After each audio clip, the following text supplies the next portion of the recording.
El Triángulo de la Tristeza es una especie de tesis que funciona como crítica hacia los sistemas sociales, políticos y económicos que rigen a toda la sociedad. Nos presentan a una gran cantidad de personajes que pertenecen a diversos estratos sociales y conforme a cada uno de esos estratos sociales es que se determina cuál es su personalidad, cuáles son las acciones que realiza, pero sobre todo la forma en la que piensa. Principalmente seguimos a una modelo y a su novio, que es una especie de aspirante a modelo, que al mismo tiempo le funciona como el gestor de sus redes sociales. Esta modelo, además de su carrera, vive de los beneficios que representa el ser una gran influencer. En términos monetarios, ella gana muchísimo más que él y aunque él siempre dice que el dinero no le importa tanto, el dinero es lo que hace que entren en conflictos constantes. Gracias a un patrocinador, ellos son invitados a un viaje en un crucero súper exclusivo, en donde conocen a un par de familias ricas, a un empresario multimillonario y obviamente conocen también a parte de la tripulación. Y digo aparte de la tripulación porque una de las capas de esta historia es mostrar las diferencias que existen entre esta clase privilegiada que paga por todo lo que se le plazca, incluso hasta caer en lo absurdo. Una de ellas, una mujer ultramillonaria, pide que toda la tripulación, absolutamente toda la tripulación, le cumpla un caprichito, solo porque cree tener el poder sobre todas esas personas. Esto hace un contraste con la tripulación que pues se encuentra ahí trabajando, prestando un servicio hacia estas otras personas, pero la crítica no para ahí porque tenemos un tercer nivel donde se encuentra toda esa tripulación que no da la cara, ya sea porque no son atractivos según los estándares de la sociedad, porque son extranjeros, entonces incluso físicamente en el bote, ellos están hasta abajo haciendo los trabajos y ofreciendo los servicios necesarios que a lo mejor nadie más ve, pero que sirven para que la gente en la punta de la pirámide siga pasando unas excelentes vacaciones. Podríamos decir que la película se divide en 3 actos: el acto fuera de la nave, cuando están en el crucero, y lo que sucede después de esa gran tormenta a la que se enfrentan. En el segundo acto, que es uno de los más extensos y quizá donde explotan más estos conceptos de crítica social, es donde conocemos estas diferencias de clases. Es donde la película nos plantea quién pertenece a cuál clase social. Y dependiendo de las pláticas entre estos diversos multimillonarios es que conocemos su forma de pensar. Y dependiendo de sus relaciones con la tripulación es que conocemos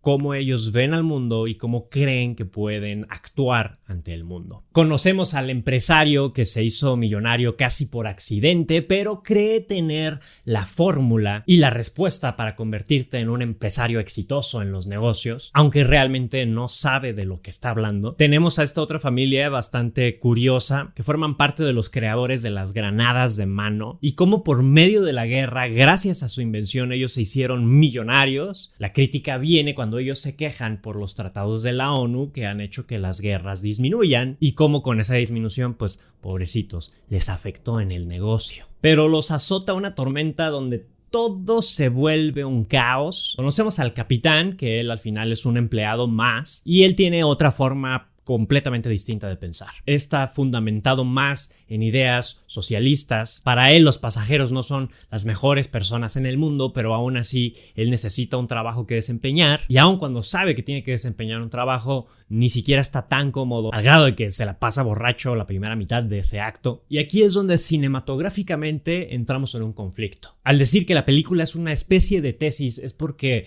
llega un momento donde parece que los escritores están lanzando solamente puros conceptos capitalistas, socialistas, comunistas, donde literal son citas de autores diferentes, donde no hay una propuesta cinematográfica para contarte esa crítica, sino que solo es escribir y lanzar palabras y palabras y palabras. Y creo que ahí encuentro una de las grandes fallas de la película. En términos narrativos, de guión, sí vemos algunas acciones que fortalecen esa crítica, pero por otra parte tenemos estos otros monólogos que ni siquiera son propios del personaje, sino que son palabras que algún otro autor ya dijo en el pasado. Después de la tormenta, unos piratas intentan asaltar el barco, la cosa sale mal por una granada de mano, que esa es una gran metáfora. Parte del bote explota, naufraga y solo algunos sobrevivientes son llevados a la costa. En estos sobrevivientes, la mayoría son las personas privilegiadas. Tenemos a una de la segunda categoría que forma parte de la tripulación del barco y tenemos a una persona de la tercera categoría que era quien lavaba los baños de los huéspedes. Y en este punto es donde se plantea, creo yo, la parte más interesante de la película, la que propone muchísimo mejores cosas que la hora y media pasada. Y es que se plantea esta hipótesis, este ejercicio mental de